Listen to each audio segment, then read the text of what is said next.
आप सब पर सलाम थी। मैं यासिर रशीद हूँ और आप मेरा वीलॉग देख रहे हैं। नाज़रीन, मौजूदा मंजरनामे में पाकिस्तान तहरीक इंसाफ को लेकर बहुत सी चमगोइयाँ हुई हैं। जिस तरीके से फवाद चौधरी साहब जेल से बाहर आए, उस तरीके से कयास आराइयाँ ये भी हैं कि परवेज़ इलाही साहब, शाह महमूद कुरैशी साहब और खान साहब ये रवा महीने ही जेल से बाहर आ जाएंगे।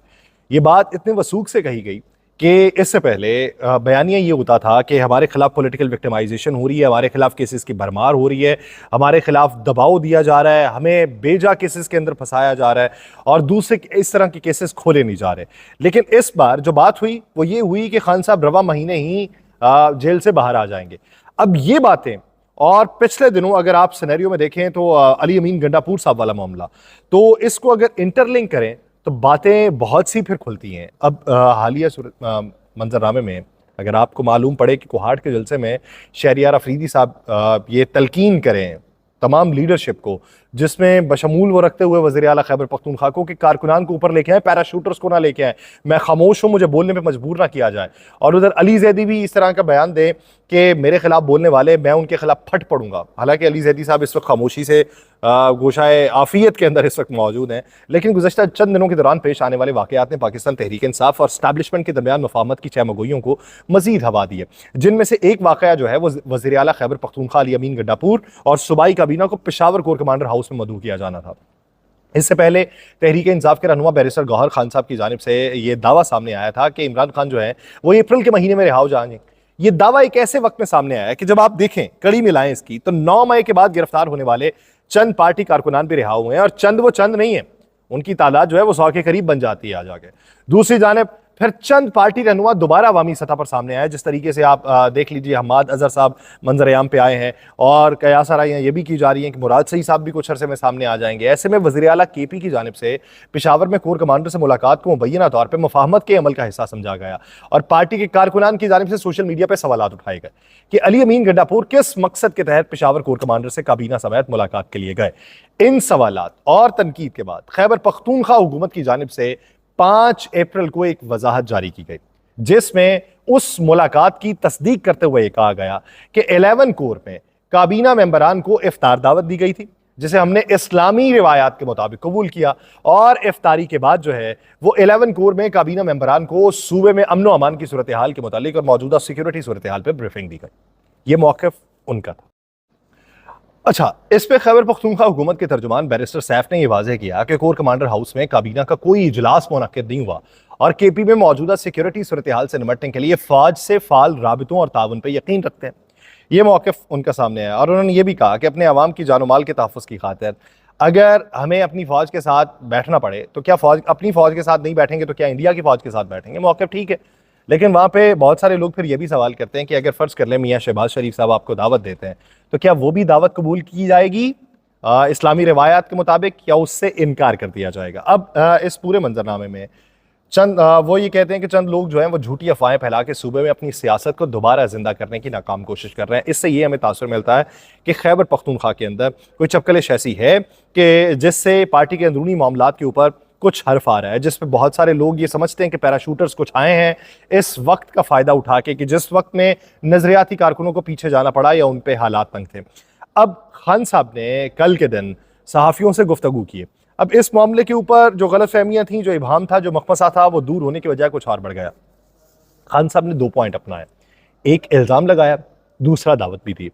खान साहब ने एक जानिब आर्मी चीफ साहब जनरल आसिम मुनीर साहब का नाम लेके उन पर इल्ज़ामात लगाए हैं, दूसरी जानिब खान साहब ने बातचीत का दरवाज़ा खुला होने का भी इंतज़ार दिया है। खान साहब ने पाकिस्तान के आर्मी चीफ के ऊपर इल्ज़ाम आयद करते हुए ये कहा है कि आर्मी चीफ ने मुझे तोड़ने के लिए तोशा खाना रेफरेंस के अंदर बुशरा बीबी को सज़ा दिलवाई। और ये खान साहब ने कहा जाता है कि बड़े भरे हुए लहजे में ये बात की है। तो खान साहब ने जो बयान दिया है एक्स अकाउंट के ऊपर, यानी उनका जो ट्विटर अकाउंट है उसके ऊपर उनके नाम से मंसूब बयान चल रहा है, जिसमें उन्होंने कहा है कि खान साहब की अडियाला जेल में सहाफ़ियों से होने वाली गुफ्तगू जो है उसमें खान साहब ने यह कहा है कि सारी कौम को पता है कि इस मुल्क को जनरल आसिम मुनीर चला रहा है। खान साहब ने यह भी इल्ज़ाम आयद किया है कि आर्मी चीफ आसिम मुनीर और नवाज शरीफ के दरमियान लंदन प्लान एक हुआ था जिसके तहत जजेस को भी साथ मिलाया गया था। अब ये खान साहब से मंसूब अगर जजेस वाला मामला भी बताया जा रहा है तो उन्होंने ये भी कहा कि जजेस की उसी के तहत तकर्रियां भी करवाई गई। तो वो मंजरनामा कि वो बाहर आ जाएंगे और ये डायरेक्ट धमकियां, तो ये कुछ चीज मेल नहीं खा रही। उन्होंने ये भी कहा कि बतौर आर्मी चीफ तकर्री से पहले आरिफ अलवी के जरिए एक पैगाम भिजवाया था कि हम आपके मुखालिफ नहीं हैं, और आरिफ अलवी के जरिए ये भी पैगाम भिजवाया था टेलीफोन करवा के कि मुझे आपका लंदन प्लान के बारे में भी मालूम है। अली जैदी के जरिए भी पैगाम पहुंचाया था कि न्यूट्रल रहें और मुल्क को चलने दें, और हमें यह जवाबन कहा गया कि फिक्र ना करें, न्यूट्रल रहेंगे। लेकिन खान साहब ने यह भी कहा कि हुकूमत गिराने के बावजूद वो एतराफ़ करते हैं कि 2 मरतबा जनरल बाजवा से मुलाकात की है, और अगर मैं 2 मरतबा हुकूमत गिरने के बावजूद भी जनरल बाजवा से मुलाकात कर सकता हूं तो किसी से भी मुलाकात कर सकता हूं, क्योंकि इस वक्त मेरी जात का मसला नहीं है, पाकिस्तान का मसला है, आप आके मुझे कायल कर लें। यह मौक़िफ़ उनकी तरफ से सामने आया।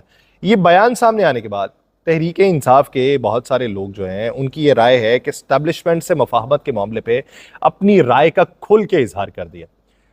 पाकिस्तान तहरीक इंसाफ की हुकूमत में बहुत सारे लोग ऐसे थे कि जो किस्सा पारीना भी बने और हट गए, पर्दे से हट गए, उनकी शक्लें वहाँ पे दिखाई नहीं दे रही थी। तो मिर्ज़ा शहजाद अकबर साहब उन्हीं लोगों में से एक हैं। वो भी ट्विटर अकाउंट पे लिखते हैं कि इमरान खान ने तो 2 टोक अल्फाज में अपनी लाइन वाजे कर दिया, बेहतर होगा कि तमाम हकीम जो हैं वो सुकून करें और इंसाफीन जो हैं वो अपना हदफ पहचान लें। हदफ है क्या? हदफ तक पहुंचना और हदफ को हासिल करना ये 2 मुख्तलिफ चीज़ें। क्योंकि हदफ को हासिल करना, जो 4 बंदे रेस के अंदर हैं उनमें से चारों बंदे जो हैं वो उस लाइन तक तो पहुंचेंगे जो फिनिशर लाइन है, लेकिन जो सबसे पहले पहुंचेगा वो हदफ को हासिल कर रहा है। तो हदफ को हासिल किसने करना है? रऊफ हसन साहब ये कहते हैं कि एस्टैब्लिशमेंट से हमारी कोई लड़ाई नहीं है। वो गैर मुल्की मीडिया को इंटरव्यू देते हुए ये भी कहते हैं कि आपको याद होगा कि जेल जाने से पहले खान साहब ने एक टीम बनाई थी, हम सबसे बातचीत करने को तैयार हैं, और एस्टैब्लिशमेंट का नाम भी उसी टीम में शामिल था, और इख्तलाफ था तो इनफरादी लोगों के ऊपर था, और अभी भी वही पोजीशन है। मजमूई तौर पे हम मुखालिफत नहीं कर सकते, कुली तौर पे हम कैसे किसी को रद्द कर सकते हैं? हाँ, इनफरादी तौर पे, नजरियाती तौर पे हमारा किसी से इख्तलाफ है और अब भी है, लेकिन क्या इस वक्त किसी किस्म की कोई बातचीत चल रही है या कोई राबिता चल रहा है? इसके बारे में रऊफ हसन साहब ने नफी में इजहार किया, और तमाम जमातें जो हैं वो अक्सर औकात नफ़ी में ही इजहार करती हैं। लेकिन माजी करीब के अंदर बातें ये हो रही थी कि शायद खान साहब चाह रहे हैं और दूसरी तरफ से नहीं चाह रहे, और फिर ये बात हुई कि अब दूसरी तरफ से नहीं चाह रहे। लेकिन मौजूदा सूरत हाल में बहुत सारे ऐसे लोग हैं जो अभी पाकिस्तान तहरीक इंसाफ के साथ जुड़े हैं। वो ये कहते हैं, उनकी राय ये है कि पाकिस्तान का सियासी स्ट्रक्चर ऐसा बन चुका है कि आप मिलिट्री इस्टेब्लिशमेंट को नज़रअंदाज नहीं कर सकते। ये बहुत मजबूत पॉलिटिकल प्लेयर हैं और इनका इस्तेहकाक भी है। वो समझते हैं, ठीक है, लेकिन इस पूरे तनाजुर के अंदर जिस तरीके से डेवलपमेंट्स हो रही हैं, जिस तरीके से बयान मंजर आम पे आ रहे हैं, और जिस तरीके से कुछ लोग बातें कर रहे हैं, जिसमें शेर अफजल खान मरवत, शहरियार अफरीदी और अली जैदी साहब ये जो बातें कर रहे हैं, अब जो बयान है वो किसी के भी एक पेज के ऊपर नहीं है। बादियो नज़र में ये तो दिखाई देता है कि सेटबैक है पाकिस्तान तहरीक इंसाफ के बानी का जेल के अंदर रहना, कि जो पॉलिसी लाइन है वो क्लियर नहीं है।